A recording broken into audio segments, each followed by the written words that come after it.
Whoa, what's this? It's got a passenger seat?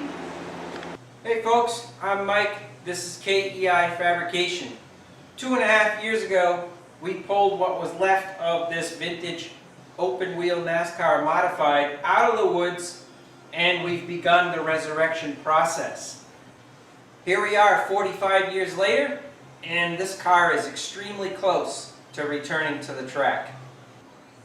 These videos are an attempt to share the story of how the families that campaigned this car were impacted, as well as the restoration process. I hope you like this stuff. Follow along, like, share, and subscribe, and go on the journey with us. Today we're going to work on getting some drive shaft hoop stuff in place because it's in such close proximity to the driver's seat.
Alright, so you might be wondering, why the new Kirky seat? Well, when I went to install the belts, I come to the realization that obviously this is an old seat. I just picked it up at a swap meet for like 25 bucks or something like that, which is probably why I bought it.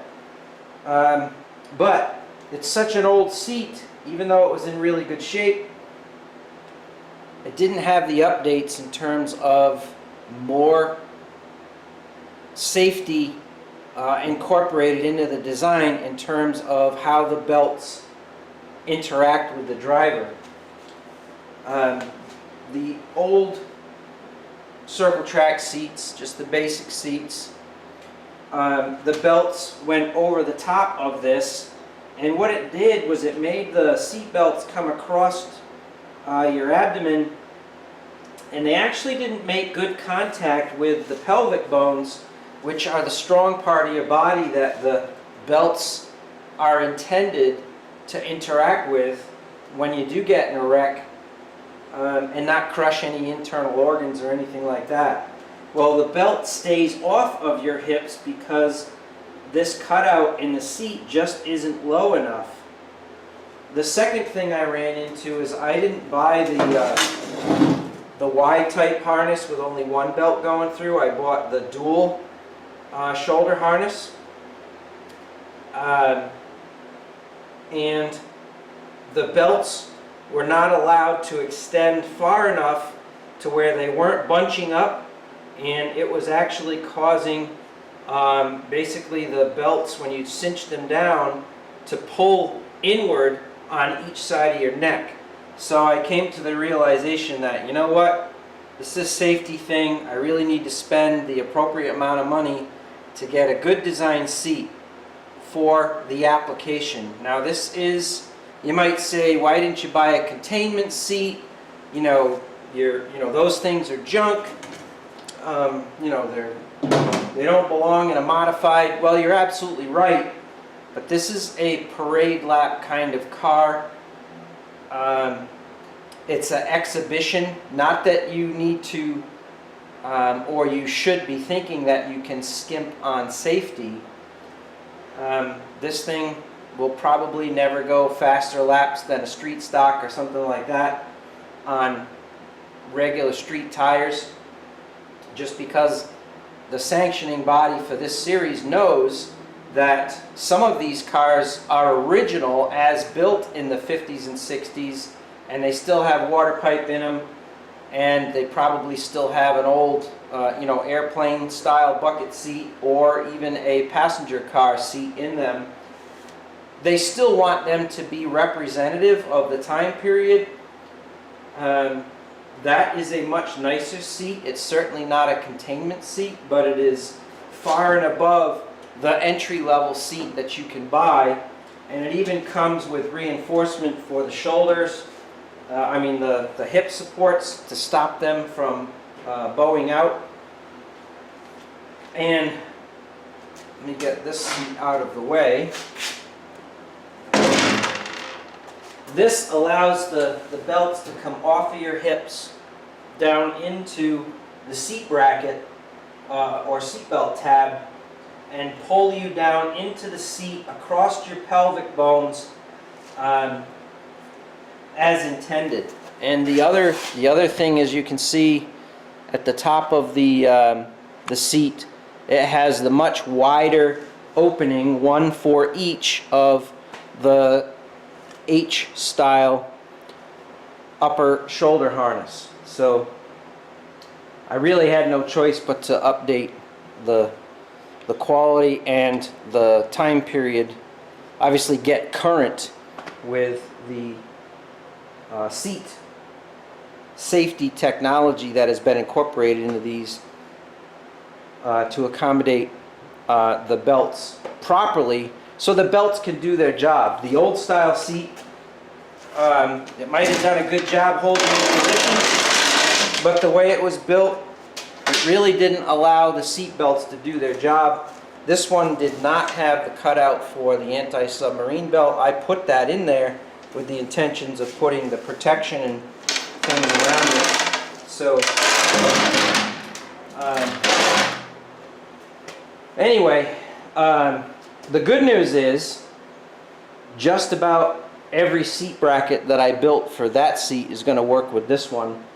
And so I did not fully weld in any of the seatbelt tabs or anything like that because I needed to wait for that seat to arrive. So it's got much higher bolsters. It actually has aluminum features to prevent you from getting cut in an accident on the edges of the sheet metal of the aluminum. This just had the rubber or plastic edging kind of glued on. It's actually not even glued on, it's just kind of slipped on. I think they intended the seat cover to hold those into position. So I feel much better about being safe, and I think for the short track, the longest track this car will ever go on is a 1/3 mile, and certainly on a 1/4 mile and things like that. So I think we're going to be okay. I do have the additional accessories for the sides of the head, the helmet, and also the upper shoulder supports that bolt onto that seat. So yeah, it's not a containment seat. It's not an entry level. They sell one version of that that's even lower.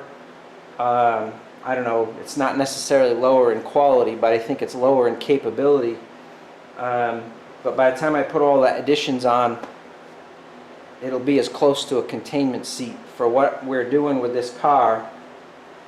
You may all beat me up on this, but for what we're doing with this car, the way it's mounted, the quality and the capability of this seat is far and above what's even required for this series, if you will. It's really just an exhibition type series, and certainly if you wanted to get a little racy with it, the safety equipment's going to have the capacity to allow you to do that.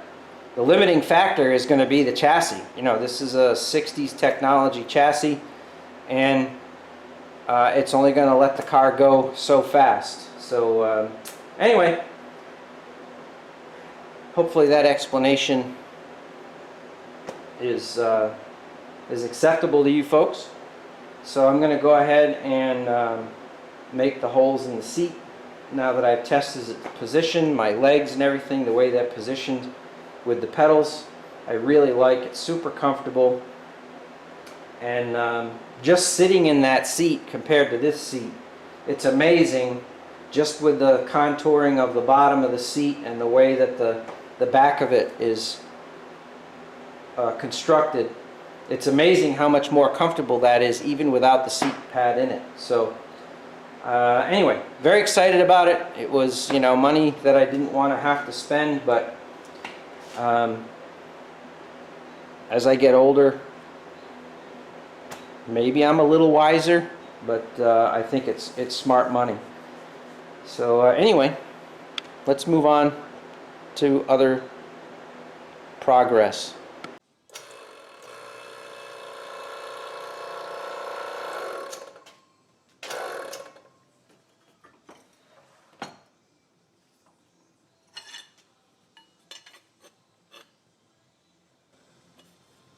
Winner, winner, chicken dinner.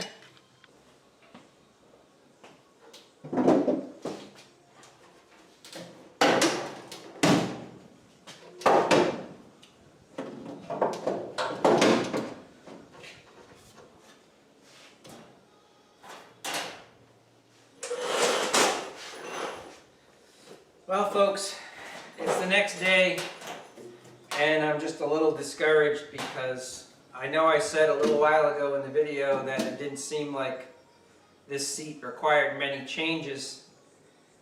After sitting in it and looking back and forth and trying to get the belts to wrap around the bar properly, get my feet and leg length correct, the differences between the two seats was more dramatic than I had expected. So what did that need? Well, what I really thought that was only going to be required was this V-shape to be added on to the rear seat support. That was fine. However, I had to drop this cross member 1.5 inches, and I had to modify these brackets twice. I originally trimmed them to make room for the seat belt passage, and then when I dropped the seat, I had to trim them again. The good news is that I could use the brackets over again. The bad news is I had to modify them twice. Then I had to reposition. You can't see it from there, but right here is a cross member that is connected from the double frame rail to the factory frame rail on 1 3/4 inch tubing with the anti-submarine bracket for the belt. And so that had to be repositioned as well. I'm very happy with the result. The seat is way more comfortable. You know, there's a couple of little tweaks that I made that actually made the installation even better. The floors fit better. There's some definite positives here, but it's always discouraging to have to go backwards to go back to where you were, and that was the case. So this dilemma is resolved, and it set me back nearly a full day to get all that done. Now that the seat is positioned where it needs to be, I can wrap the belts around, come down and land the seat belt tabs where they need to be for the shoulder harness, and then I need to do the same thing for the lap belt. So that's why I got the seat back out and in here, so I can get the belts out and start doing that. I did make some forward progress. These transmission containment pieces are in.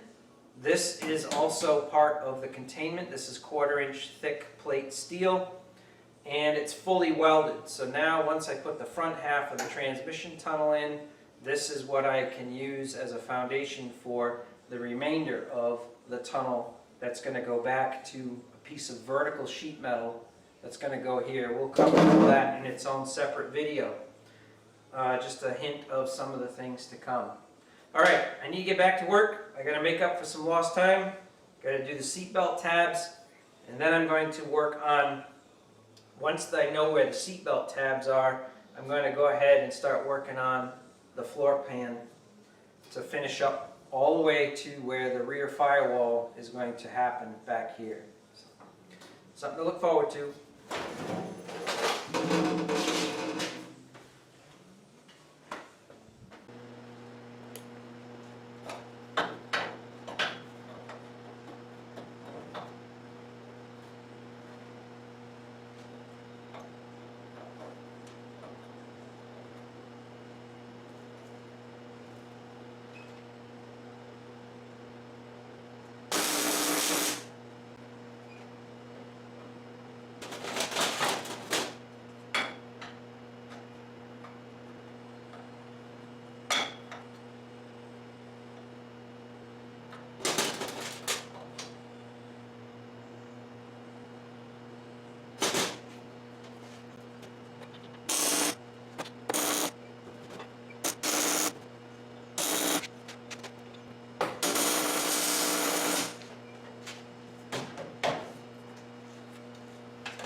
So whenever possible, I always try to use the seat as a fixture. Now the seat was already drilled for the holes in the bracketry on the other side, so I was able to use those holes because I want it to be the exact same thing from left to right.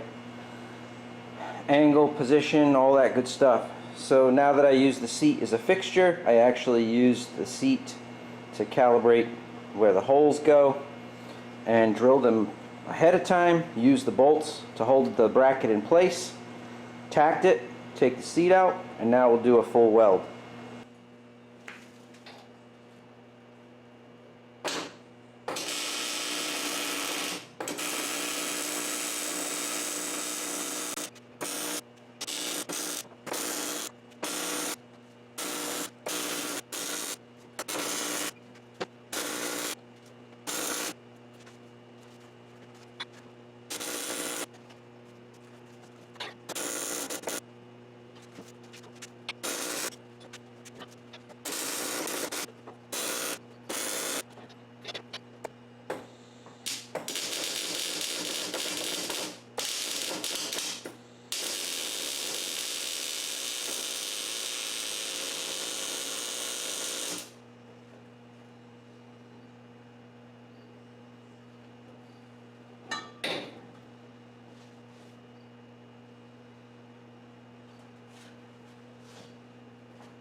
So the idea came to me out of nowhere. I'm not sure where, but maybe divine intervention. While I was fabricating everything and getting ready to do the floors, I decided that, hey, let's make the provision for this car to be a ride-along car. So I bought a brand new Kirky seat. I'll explain why later. I use that seat. It's got identical brackets and mounts for the passenger side. Same thing for the race quip belts. All the seat belt mounts are in. If I decided to do it later on after the floors were all done, then it would have just been a nightmare. So I spent an entire day just putting the passenger side seat bracket in, and now I have all of the obstacles in the way, if you will, for the floors, rather than the other way around. If I change my mind and wanted to add the option for ride-alongs, I would have had to cut all the floors out and everything would have been painted, you know. So anyway, I took the time to do it now. I'm kind of excited about it. I think it'll be a lot of fun. This car is kind of an exhibition show car. It'd be really cool if we could go somewhere and just give people rides and tell the story, share the experience. So when I can afford it, I'll purchase the exact same make and model seat and another set of race quip belts, and we'll be able to have everyone in the passenger seat with the exact same safety that the driver's seat has. So pretty psyched about that whole thing.